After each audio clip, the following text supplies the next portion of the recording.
নামাজে সালাম ফিরানোর আগে ছোট্ট এই দোয়াটা পড়বেন। পাহাড় পরিমাণ ঋণও যদি থাকে আল্লাহ তাআলা মুক্তি দান করবে। শুধু তাই নয়, ঋণ থেকে মুক্তি নয়, আরো 4টি ফজিলত আল্লাহ তাআলা আপনাকে দান করবে। শত্রু যদি কেউ আপনার পিছনে লেগে থাকে, শত্রু থেকে মুক্তি দান করবে। বিপদ আপদ যদি পড়ে থাকেন, বিপদ আপদ থেকে আল্লাহ তাআলা পরিত্রাণ করবে। ঋণ মুক্তি থাকলে, ঋণে পড়ে থাকলে, ঋণের বোঝায় চাপা পড়ে আছেন, জর্জরিত আছেন, ঋণ শুধু বাড়তেছে কমতেছে না, এই ঋণের বোঝা থেকে আল্লাহ তাআলা মুক্তি দান করবে। এমনই কি কেউ যদি আপনার উপর জুলুম করে, অন্যায়ভাবে জুলুম করছে, আপনি মাজলুম, এই জুলুম থেকে আল্লাহ তাআলা আপনাকে হেফাজত করবে। নামাজে সালাম ফেরানোর আগে দোয়াটি পড়বেন। বুখারীতে এসেছে নামাজে সালাম ফেরানোর আগে কোরআন সুন্নাহ ভিত্তিক যে কোনো বৈধ দোয়া আপনি পড়তে পারবেন, কিন্তু নিজের ভাষায়, অন্য কোনো অর্থাৎ নিজের ভাষায়, বাংলা ভাষায় অর্থাৎ তাসবিহ, তাহলিল, কোরআন তেলাওয়াত এগুলো ছাড়া নিজের ভাষায় কোনো কিছু বলতে পারবেন না। কিন্তু আপনি যে কোনো বৈধ দোয়া কোরআন আল কারিমে আছে, হাদিসে আছে, আপনি এগুলো বলতে পারবেন নামাজে সালাম ফেরানোর আগে। কারণ আমরা সবাই নামাজে সালাম ফেরানোর আগে একটা দোয়া পড়ি, আল্লাহুম্মা ইন্নী যালামতু নাফসি যুলমান কাসীরা ওয়া লা ইয়াগফিরুয যুনুবা ইল্লা আনতা ফাগফিরলি মাগফিরাতাম মিন ইনদিকা ওয়ারহামনি ইন্নাকা আনতাল গফুরুর রহিম। এই দোয়াটা আমরা সবাই পড়ি। এজন্য এই দোয়াটা ছাড়া ঋণ মুক্তির জন্য, ঋণের বোঝায় চাপা পড়ে আছেন, ঋণ থেকে মুক্তি পাচ্ছেন না, ঋণের বোঝায় একেবারে জর্জরিত আছেন, চারদিক থেকে একেবারে অন্ধকার ঘনীভূত আছে, বেরোবার কোনো রাস্তা দেখছেন না, যেদিকেই তাকান সেদিকেই শুধু অন্ধকার দেখতেছেন, দেয়ালে পিঠ থেকে গেছে, বেরোবার কোনো রাস্তা নাই, চারদিক থেকে সকলের কাছ থেকে সহযোগিতা পাওয়ার আশা ছেড়ে দিয়েছেন, কোনো সমস্যা নাই। নামাজে সালাম ফিরানোর আগে 2 রাকাত নামাজ পড়বেন। নামাজে সালাম ফিরানোর আগে তাশাহুদ দুরূদ শরীফ পড়ার পরে সালাম ফেরানোর আগে এই ছোট্ট দোয়াটা পড়বেন, যেটা হাদিসের মধ্যে আল্লাহ রাসূল সাল্লাল্লাহু আলাইহি সাল্লাম বলে দিয়েছেন। যদি এই দোয়াটা বলতে পারেন, আমি বলতে পারি ইনশাআল্লাহুল আজিজ, পাহাড় পরিমাণ ঋণ থাকলেও আল্লাহ তাআলা মুক্তি দান করবে। স্পষ্ট হাদিসের নারেশন হচ্ছে, আলী রাদিয়াল্লাহু তাআলা আনহুর কাছে এক ব্যক্তি ঋণ মুক্তির জন্য সাহায্য চাইলেন।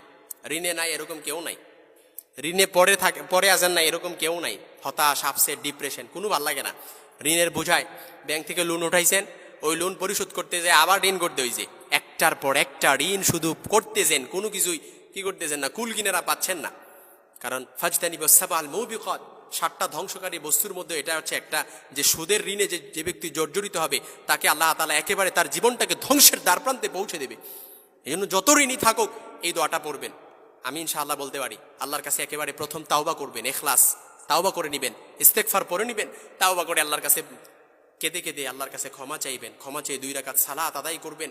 আদায় করা সালাতে সালাম ফেরানোর আগেই এই দোয়াটা পড়ে নেবেন ইনশাআল্লাহ। আলী রাদিয়াল্লাহু তাআলা আনহুর কাছে এক ব্যক্তি ঋণ মুক্তির জন্য সাহায্য চাইলে সাইয়েদনা আলী রাদিয়াল্লাহু তাআলা আনহু বলেন, রাসূলুল্লাহ আমাকে কিছু বাক্য শিখিয়ে দিয়েছেন, আমি তোমাকে তা শিখিয়ে দিচ্ছি। তোমার পাহাড় পরিমাণ ঋণ থাকলেও আল্লাহ তাআলা তোমার পক্ষ থেকে তা আদায় করে দিবেন এবং তোমাকে ঋণ মুক্তি করে দিবেন। সুবহানাল্লাহ বিহামদি। হাদিসটি তিরমিজির বর্ণনা এসেছে, কিতাবুদ দাওয়াতের মধ্যে পেয়ে যাবেন। মুস্তাদরাকে হাকিমের বর্ণনায় হাদিসটি এসেছে। একেবারে দোয়াটি ছোট্ট, আল্লাহুম্মা কফিনি বিহালালিকা আন হারামিক ওয়া আগনিনি বিফাদলিকা আম্মান সিওয়াক। একেবারে দোয়াটা আমরা কয়েকবার যদি পড়ি আমরা পারবো। আমি একেবারে আস্তে আস্তে আপনাদেরকে বলে দিচ্ছি, আপনারা ঠোঁট মিলান আমার সাথে, পরে ইনশাআল্লাহ শিখে নেবেন। ঋণ মুক্তির জন্য এই দোয়াটি একেবারে কার্যকরী একটা আমল। নামাজে সালাম ফেরানোর আগে 2 রাকাত সালাত আদায় করবেন। সালাত আদায় করার আগেই দোয়াটি পড়বেন। 2 রাকাত সালাত আদায় করার আগেই দোয়াটি পড়বেন।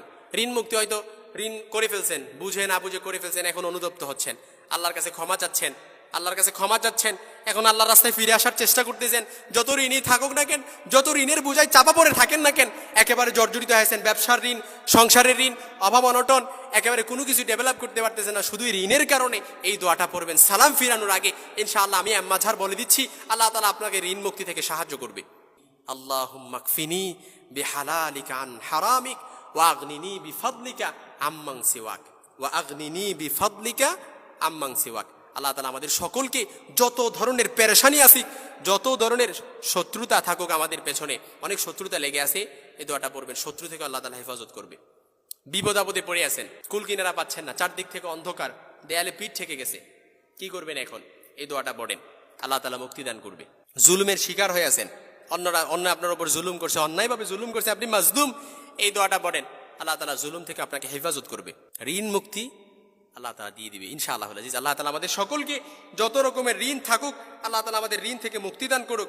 আমরা যেন আমাদের কোরআন সুন্নাহ অনুযায়ী আমরা যেন আমাদের জীবনটাকে সাজাতে পারি, কোরআনের বাগানে যেন আমরা সব সময় থাকতে পারি ঊর্ধ্ব আমার সবুজ সতেজ যেন আমাদের একটা হৃদয় হয় যে আল্লাহ তাআলা তৌফিক দান করে এরকম হৃদয় যেন আমাদেরকে বানায় দেয়।